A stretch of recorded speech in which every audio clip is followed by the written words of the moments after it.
ताक में मेरा आप सबको शबद शलोम। यहोवा अब्बा आपको बहुत सारी आशीषें और बरकतें दे। प्रिय चीज़ आए हम इज़राइल के लिए, यरूशलेम के लिए प्रार्थना करें कि मेरा यहोवा अब्बा इज़राइल को, यरूशलेम को शलोम की आशीषें दे और इज़राइल की जो खोई भेड़े हैं वो यशवा मसीह के नाम से बचाई जाए और यहोवा उनका उद्धार करे यशवा मसीह के नाम से, आमीन। तो प्रिय चीज़ों, हम आज इब्रानी भाषा के 9वें लेटर तेथ के विषय में गौर करेंगे और पिछले भागों में हमने 8 लेटर के विषय में सीखा है। आलिफ से लेकर खैथ तक हम सीख चुके हैं और हमने बहुत सारी आशीषों को, बरकतों को हासिल किया है। प्रिय अजीजों, जैसे कि उन पवित्र भाषा के अंदर जो कुछ भी यहोवा ने रहस्य छुपाया है, भेद छुपाया है और किस प्रकार से वो आने वाली बातों के विषय में हमें बता रहा है, आने वाली बातों के विषय में हमें गाइड कर रहा है, हमारी आंखों को वो खोलता जा रहा है।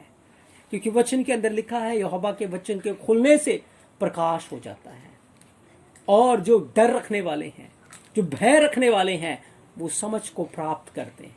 हमेशा याद रखें, यहोवा दीन लोगों के ऊपर अपने वचन के प्रकाशनों को, भेदों को खोलता है। यहोवा अपने डरवैयों के ऊपर, जो यहोवा का भय रखते हैं और बुराई से दूर रहते हैं, उनके ऊपर वो अपने भेदों को, अपने वचन को खोलता है। घमंडियों से, अहंकारियों से और जिनके मन के अंदर अनर्थ और कुटिल बातें हैं, उनके जीवन से यहोवा का वचन हमेशा वो दूर रहते हैं। उनको वो सुनते हैं, उनको समझ में नहीं आता, वो पढ़ते हैं, उनको समझ में नहीं आता, वो देखते हैं लेकिन कुछ भी समझ नहीं पाते। क्यों? क्योंकि उनके मन बुराई से भरे हुए हैं।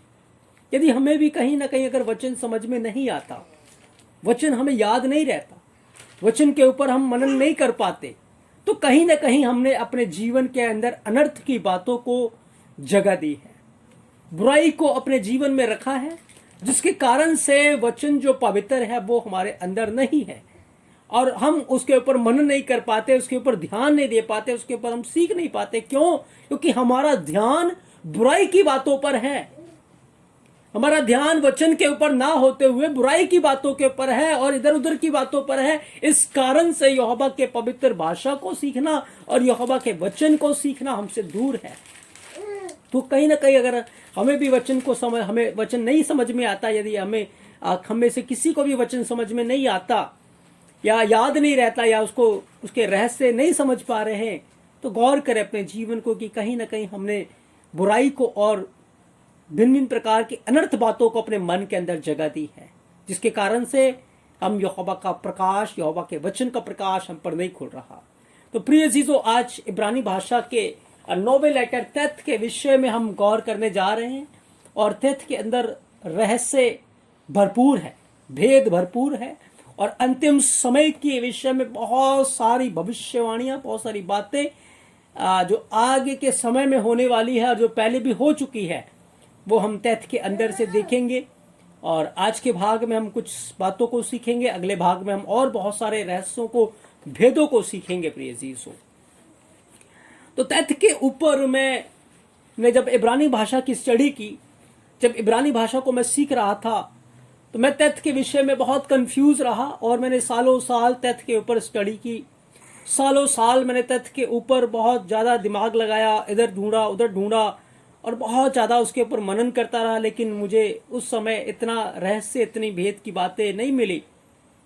लेकिन यहोवा एलोहिम का, यीशु मसीह का बहुत बड़ा अनुग्रह मैं इस वक्त समझ रहा हूँ कि जो अब बातें मेरे ऊपर खुली हैं, अब जो बातें यहोवा ने मेरे ऊपर खोली हैं, वो वचन का जो खजाना खुला है वो बहुत ही अद्भुत है। और दाऊद कहता है कि यहोवा जैसे कोई बड़ी लूट पाकर आनंदित होता है, वैसे ही मैं तेरे वचन को पाकर, तेरे वचन के भेदों को पाकर ही बहुत खुश और आनंदित होता हूँ। प्रिय अजीजों, तो प्रिय अजीजों, तेथ इब्रानी भाषा का 9वां लेटर है, जैसे कि आप देख रहे हैं स्क्रीन के ऊपर। और तेथ की जो न्यूमेरिक वैल्यू है वो 9 है।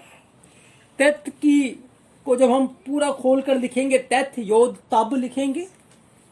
तेथ की जो पिक्टोग्राफ है, इसकी जो स्टैंडर्ड वैल्यू वो 9 है, ऑर्डिनरी वैल्यू भी 9 है। और तेथ की जो पिक्टोग्राफ है, इसके विषय में बहुत मतभेद है। बहुत सारे लोग इसके विषय में कहते हैं कि तेथ की जो पिक्टोग्राफ है वो टोकरी है। बहुत सारे लोग ये कहते हैं तेथ की जो पिक्टोग्राफ है वो एक सांप है। और इसके विषय में बहुत ज़्यादा कंफ्यूजन है, बहुत ज़्यादा मतभेद है। लेकिन आज यहोवा के अनुग्रह से इसकी जो पिक्टोग्राफ क्या है उसके विषय में हम अगले भाग में, आज और अगले भाग में बहुत डिटेल से, गहराई से सीखने वाले। ये जो रहस्य, ये भेद जब मेरे ऊपर खुला, क्योंकि मैं काफ़ी सालों से, तकरीबन 7-8 सालों से इसके ऊपर मैं मनन कर रहा था, सीख रहा था, लेकिन ये बातें मेरे से छुपी हुई थी। लेकिन अब जाकर यहोवा की आत्मा के द्वारा, उसके अनुग्रह के द्वारा जब ये बातें मेरे पर खुली, मैं बहुत आनंदित हुआ, मैं बहुत ज़्यादा मगन हुआ, आनंदित हुआ। यहोवा का बहुत शुक्र हो, धन्यवाद हो, प्रिय यीशु। तो तथ्य के विषय में इसकी जो पिक्टोग्राफ है, तथ्य जो है वो सच्चाई की ओर इशारा करता है। पिक्टोग्राफ जो इसकी मैं आपको बताऊं, इसके न्यूमेरिक वैल्यू से हम सच्चाई को लेते हैं, और जो आप इसकी पिक्टोग्राफ देख रहे हो वो एक मोहर के समान है, मोहर की तरह है। और ये मोहर क्यों है, ये अगले भाग के अंदर मैं आपको, जब पिक्टोग्राफ के ऊपर हम स्टडी करेंगे तो मैं डिटेल से बताऊंगा कि क्या भेद इस पिक्टोग्राफ के अंदर यहोवा ने रखा हुआ है। और जब आप इस बात को जानेंगे, सच में आप बहुत आशीष पाएंगे, प्रिय यीशु। तो फिर हम तथ्य के ऊपर गौर कर रहे हैं, और तथ्य की जो न्यूमेरिक वैल्यू है वो 9 है, प्रिय यीशु। 9 तथ्य की न्यूमेरिक वैल्यू 9 है, और 9 जो है, प्रिय यीशु, वो सच्चाई की ओर इशारा करता है। कैसे? इब्रानी भाषा में सच्चाई को अमेत बोलते हैं, आलिफ, मेम और ताब। अमेत, आलिफ, मेम और ताब, अमेत। और अमेत का जो कोड है, ताब की वैल्यू 400 है, मेम की वैल्यू 40 है, और आलिफ की वैल्यू 1 है। जब हमने इन सबको प्लस किया तो हमें 441 मिला, और 441 को भी जब हम आपस में प्लस करेंगे तो हमें 9 मिलेगा, और 9 हमें तथ्य के पास ले जाएगा। यानी कि तथ्य में हमें एक सच्चाई को हम देखेंगे। अब ये सच्चाई क्या है? वचन के अंदर लिखा है कि यीशु मसीह सत्य है। वचन के अंदर लिखा है यहोवा का वचन सत्य है। तथ्य और सच्चाई का एक बड़ा कनेक्शन है। तथ्य और आदम का एक बड़ा कनेक्शन है, बड़ा कनेक्शन है, प्रिय यीशु। जब आप आदम की वैल्यू को निकालेंगे, आदम की वैल्यू को जब आप निकालेंगे, प्रिय यीशु, तो आदम की वैल्यू भी आपको 9 मिलेगी। कैसे? आलिफ, दालित और मेम। आलिफ की वैल्यू 1 है, दालित की 4 है, और मेम की 40 है। जब हमने इसको प्लस किया तो हमें 45 मिला, और जब हमने इसको भी आपस में प्लस किया तो हमें 9 मिला, हमें 9 मिला। अब क्या रहस्य, क्या भेद यहां पर खुलता है, प्रिय यीशु? आदम, याद करें, जब बागे अदन के अंदर यहोवा एलोहिम ने आदम को बनाया, एक मिट्टी का पुतला बनाया, और वो मिट्टी का जो पुतला था वो यहोवा ने अपने मुंह से बोलकर नहीं बनाया। यह शब्द बोल दिए और आदम तैयार हो गया, ऐसा नहीं हुआ। सारे सृष्टि की जब रचना हुई, यहोवा ने शब्द बोला और कार्य हो गया। लेकिन जब आदम की रचना हुई, आदम को बनाया, तो यहोवा ने अपने हाथों से एक मिट्टी का पुतला तैयार किया, और जीवन का श्वास, जीवन का दम उसके अंदर फूंक दिया। और जो आदम था वो सत्य का पुत्र था, यानी यहोवा जो सत्य है, वचन जो सत्य है, उसका पुत्र आदम हुआ, प्रिय यीशु। अब मैंने आपको बताया कि जो तथ्य है वो, उसकी जो पिक्टोग्राफ एक मोहर के रूप में आप उसको देख सकते हैं, जिसके विषय में आगे मैं इसको अच्छे तरीके से क्लियर करूंगा। तो आदम को जब यहोवा बना रहा था, आदम को जब यहोवा ने बनाया, तो यहोवा की मोहर, यहोवा का छाप, यहोवा के फिंगरप्रिंट्स आदम के ऊपर आ गए, प्रिय यीशु। अब देख सकते हैं, यहोवा ने कहा कि आओ हम आदम को अपने स्वरूप, अपनी समानता में बनाएं। जब हम उत्पत्ति 1 अध्याय उसके 26 वचन को पढ़ते हैं, और जब आप यहोवा को देखेंगे यहां पर, तो यहोवा को इब्रानी भाषा में इस प्रकार से लिखते योद हे वाव हे। और जब आप यहां पर देखेंगे तो बिल्कुल एक इंसान आपको खड़ा हुआ नजर आएगा। इंसान, एक व्यक्ति, ये उसका मुंह है, ये उसका धड़ है और दो बाह है, उसके पेट और नीचे का हिस्सा दो पांव। एक इंसान आपको यहां पर नजर आएगा, एक स्वरूप, क्योंकि वचन में लिखा यहोवा वचन है, यशवा है मशियाक वचन है, और वो वचन के रूप में स्वर्ग में विराजमान है। वो आत्मा है, वो वचन है। तो जिस प्रकार से आप यहां पर यहोवा को देखते हैं, यहोवा ने अपने स्वरूप में, अपनी समानता में आदम को बनाया, और आदम यहोवा का पुत्र था और वो सच्चाई में चलता था, ईमानदारी से चलता था। प्रिय सीसो, तो ये तथ्य के अंदर यहोवा ने भेद को, रहस्य को छुपाया है, कंसील किया है कि तथ्य जो है वो सच्चाई का प्रतीक है, सच्चाई की ओर इशारा करता है। और आदम को बनाया और आदम को सच्चाई में चलना था, लेकिन वो सच्चाई में नहीं चल पाया। यहोवा सच्चाई है और उसका जो शैतान जो है, दुष्ट जो है, वो झूठ है। यहोवा सत्य का पिता है, वो सत्य है, और शैतान जो है वो झूठ का पिता है, वो झूठों का पिता है, वो झूठा है। उसने हवा से झूठ बोला, उसने आदम से झूठ बोला, और सारी मानव जाति से आज वो झूठ बोलता है और लोगों को बहकाता है, लोगों को भरमाता है।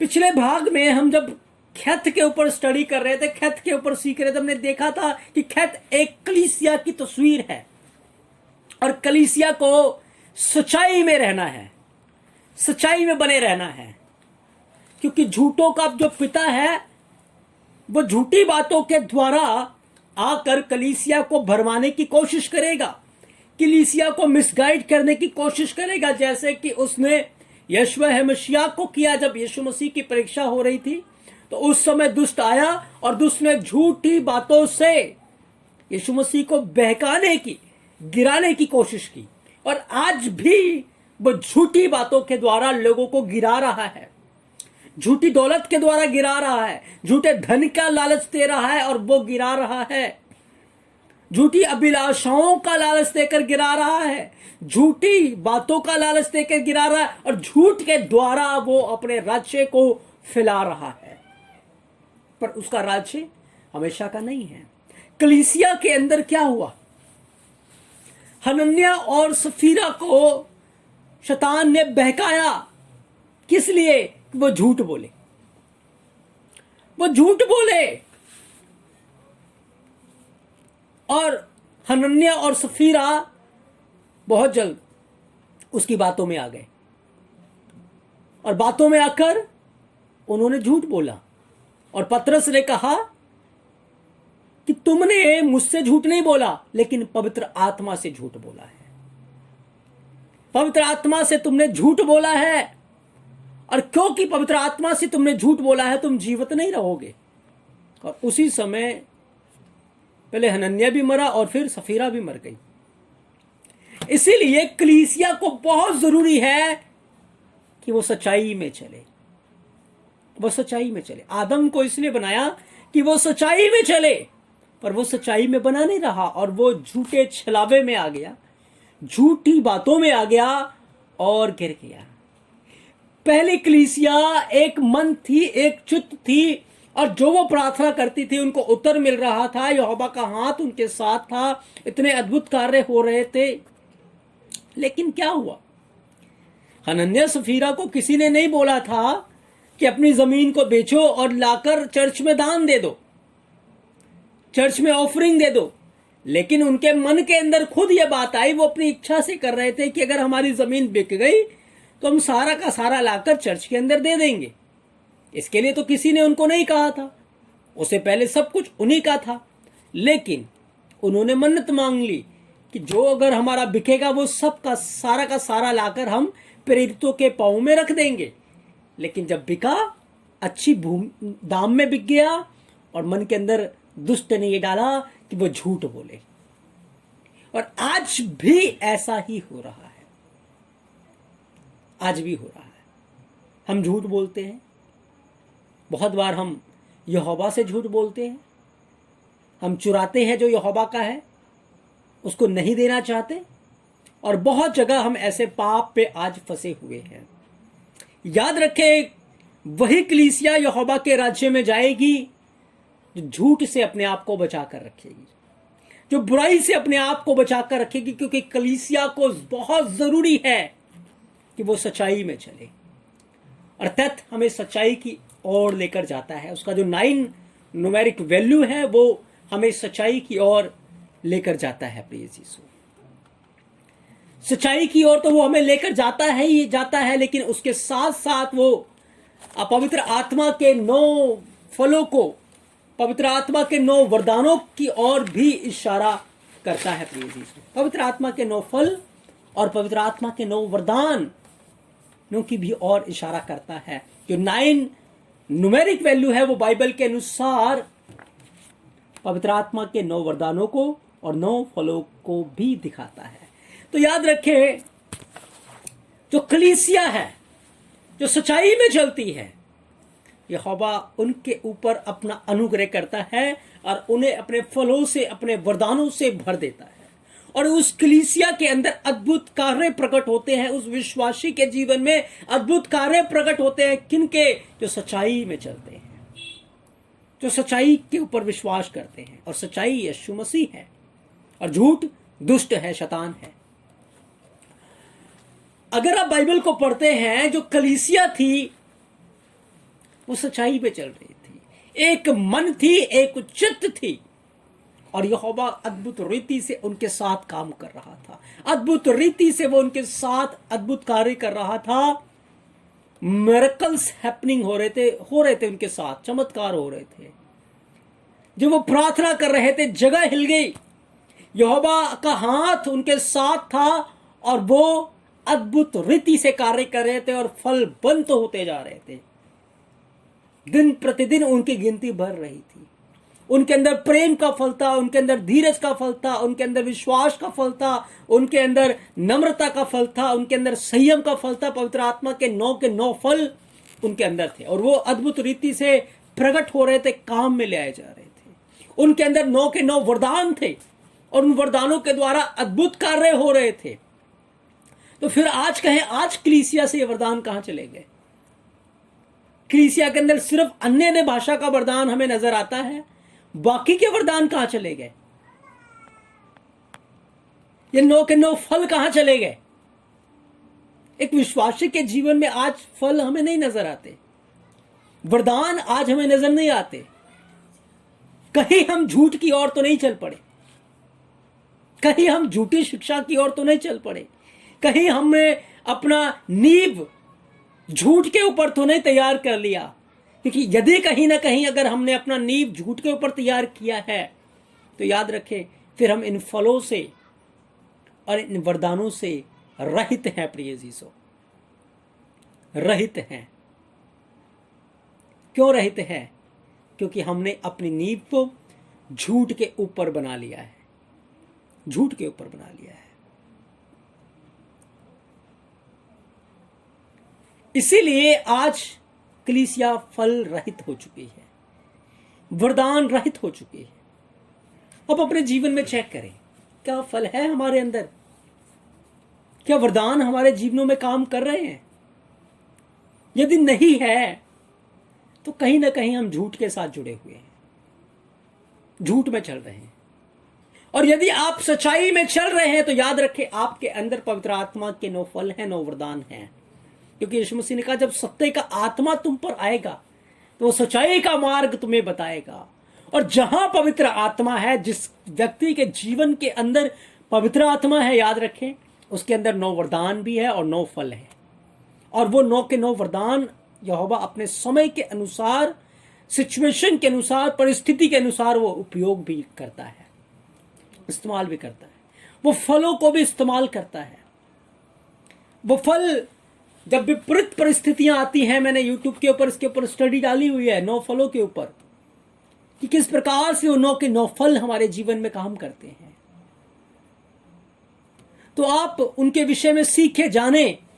ये 9 के 9 फल, 9 के 9 वरदान उस विश्वासी के जीवन में जो सच्चाई के ऊपर चलते हैं, जो झूठ के ऊपर चलते हैं उनके नहीं, जो सच्चाई पे चलते हैं उनके जीवन में ये 9 के 9 फल, 9 के 9 वरदान काम करते हैं प्रिय यीशु। क्यों? क्योंकि पवित्र आत्मा जहां पर है, ऐसा नहीं हो सकता कि उसके साथ वरदान ना हो। अगर यहोवा कहीं पर मौजूद है, यहोवा कहीं है, तो यहोवा की सारी सामर्थ्य यहोवा के साथ है। ऐसे ही पवित्र आत्मा के सारे वरदान, सारी सामर्थ्य जहां पवित्र आत्मा है, जिस व्यक्ति के अंदर पवित्र आत्मा है, उसके अंदर मौजूद है प्रिय जी, इन प्रेजेंस है। और वो उस व्यक्ति को, यदि वो व्यक्ति पवित्र आत्मा के आगे हम्बल होता है, दीन होता है, उसके प्रति विश्वास योग्य, आज्ञाकार है, तो वो उसको भिन्न प्रकार से ऐसे इस्तेमाल करेगा, उपयोग करेगा।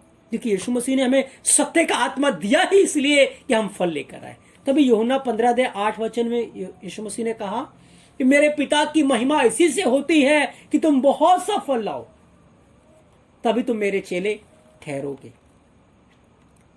यूहन्ना 15:16-26 के अंदर यीशु मसीह ने कहा, तुमने मुझे नहीं चुना, पर मैंने तुम्हें चुना है और तुम्हें ठहराया कि तुम जाकर फल लाओ और तुम्हारा फल बना रहे, कि तुम मेरे नाम से जो कुछ पिता से मांगो वह तुम्हें देगा।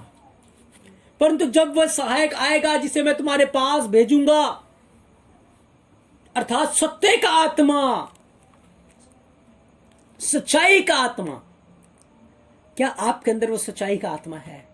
क्या वो सत्य का आत्मा है? अगर सत्य का आत्मा है तो फिर आप झूठ से नफरत करेंगे, आप झूठ से दूर भागेंगे, आप झूठ नहीं बोलेंगे, क्योंकि वो सत्य का आत्मा आपको कायल करेगा आपके पाप के विषय में, कि आप झूठ ना बोले, आप बुराई ना करें, आप पाप ना करें। क्योंकि हनन्याह सफीरा जब झूठ बोला सत्य की आत्मा से, वो मर गए, वो नाश हो गए प्रिय यीशु। यदि अब तक हम झूठ के पाप में हैं, आज हमें तौबा करने की जरूरत है, मन फिराने की जरूरत है। याद रखें, गलतियां, कमियां हम सब में हैं, हमें तुरंत उसका अंगीकार करना है, मान लेना है, उनके ऊपर दया हो जाएगी। लेकिन जो अपने पाप को छुपाने के लिए झूठ के ऊपर झूठ बोलता है, वो विपत्ति में पड़ेगा। इसलिए प्रिय यीशु, हमेशा सावधान रहे कि हम सच्चाई में चले, सच्चाई में बने रहे, सच्चाई की प्रतीति करें। क्योंकि झूठा दुष्ट है और वो आज भी विश्वासियों को भरमा रहा है, गुमराह कर रहा है कि वो झूठ के ऊपर आ जाएं और झूठ के ऊपर विश्वास करें। और आज मसीह कलीसिया ने झूठे उपदेश को स्वीकार कर लिया है, झूठे बातों के ऊपर वो ईमान लगाए बैठे हैं। और याद रखें, वो यहोवा के राज्य में नहीं जा पाएंगे, पर वो आत्मिक रीति से आज मरे हुए हैं प्रिय यीशु। यदि कहीं ना कहीं हम भी जुड़े हैं, तो आज हमें जागने की जरूरत है, हमें मन फिराने की जरूरत है। मेरा द्रोही आपको बहुत आद की आशीषें और बरकतें देगा प्रिय यीशु। तो हमने तथ्य के न्यूमेरिक वैल्यू से सीखा कि वो सच्चाई की ओर इशारा करता है और कैसे हमें सत्य में बने रहना है। आदम को बनाया सत्य में चलने के लिए, लेकिन आदम को झूठ की बातों के ऊपर उसने विश्वास करके बहक गया था। कलीसिया के अंदर हनन्याह सफीरा बहक गए थे और पाप में चले गए। हमारे अंदर सत्य का आत्मा है, और जिसके अंदर सच्चाई का आत्मा है उसके अंदर फल भी है और वरदान भी है। वो अद्भुत रीति से कार्य करते हैं प्रिय यीशु। अब जब हम तथ्य को खोलेंगे प्रिय यीशु, तो तथ्य के अंदर हमें क्या मिलेगा? जैसे हमने बाकी के लेटर्स को खोला था तो उसके अंदर हमें भेद की बातों को नजर आया था, ऐसे ही जब हम तथ्य को खोलते हैं तो तथ्य 2 इब्रानी के अल्फाबेट से बना हुआ है। पहला जो है वो जाइन है प्रिय यीशु, ये जो आप देख रहे हैं यहां पर, ये जाइन है, और दूसरा जो है वो कफ है, जाइन और कफ। और जाइन में हमने देखा था, जाइन जो है वो जयवंत कलीसिया की ओर इशारा करता है, और कफ जो है वो यहोवा एलोहिम का आशीर्वाद देने वाला हाथ है। दोनों हाथ, यहोवा के दोनों हाथ है वो। तो यहोवा के दोनों हाथ उस जयवंत कलीसिया के ऊपर है जो सच्चाई में चलती है, जो सत्य में चलती है, जो सच्चाई की बातों पर प्रतीति करती है, सच्चाई की बातों के ऊपर मन लगाती है। उसके ऊपर यहोवा के दोनों हाथ हैं। अब ये बातें तो तथ्य के अंदर यहोवा ने पहले से रखी थी, पर खुल आज हमारे ऊपर रही है कि यहोवा का हाथ कौन सी कलीसिया के ऊपर है? जीवंत कलीसिया के ऊपर, जो सच्चाई में चलती है। तथ्य सच्चाई की जो न्यूमेरिक वैल्यू सच्चाई की ओर हमें लेकर जाता है। और जाइन हमने देखा कि जाइन और कफ से मिलकर ये अल्फाबेट बना है, तो जाइन जो है वो जीवंत कलीसिया की ओर लेकर जाता है और कफ हमें यहोवा के हाथों की ओर लेकर जाता है। अब याद रखें, जो कलीसिया पेंतेकोस्त के दिन जिस कलीसिया का जन्म हुआ वो एक मन थे, एक चित्त थे, एक मन थे, एक चित्त थे, और वो सच्चाई में चलते थे और कोई झूठा उनके बीच में ठहर नहीं सकता था। जब आप वचन को पढ़ेंगे तो लिखा है कि लोग उनसे डरते थे कि कहीं हमने जाकर उनके अंदर जाकर गुनाह कर दिया, झूठ बोल दिया तो हम तो मर जाएंगे। इतना लोगों के अंदर भय था। तो जो कलीसिया जैवन जो कलीसिया है, जो सच्चाई में चल रही थी, उनके ऊपर यहोवा का आशीर्वाद था, यहोवा का हाथ था। और जब यहोवा का हाथ था तो वो लिखा प्रार्थना कर रहे थे। जब आप प्रेरितों के काम 4 अध्याय 29 से 30 वचन को पढ़ेंगे तो लिखा है कि यहोवा अपना हाथ बढ़ाता था और वो बीमारों को चंगा कर रहा था, अद्भुत कार्य कर रहा था, अद्भुत रीति से जो पवित्र आत्मा के 9 वरदान हैं उनके बीच में काम कर रहे थे, पवित्र आत्मा के जो 9 फल हैं उनके जीवन में काम कर रहे थे। और लिखा है कि अब हे अदोनी उनकी धमकियों को देख और अपने दासों को यह वरदान दे कि तेरा वचन बड़े हियाव से सुनाए। और वो वचन हियाव से प्रचार कर रहे थे। क्यों? क्योंकि उनको डर नहीं था, उनको भय नहीं था, क्योंकि वो सच्चाई में चलते थे। जो सच्चाई में रहते हैं उनको डर नहीं है, मैं सच्चाई में हूं। लेकिन जो झूठ बोलता है वो नाश की ओर चला जाता है। प्रिय जीसो, लिखा है चंगा करने के लिए तो अपना हाथ बढ़ा और चिन्ह अद्भुत काम तेरे पवित्र सेवक यशवा है मसीहा के नाम से किए जाए। जब वे प्रार्थना कर चुके तो वह स्थान जहां वे इकट्ठे थे हिल गया और वे सब पवित्र आत्मा से परिपूर्ण हो गए और यहोवा का वचन हियाव से सुनाते रहे, क्योंकि विश्वास करने वालों की मंडली एक चित्त थी, एक मन थे।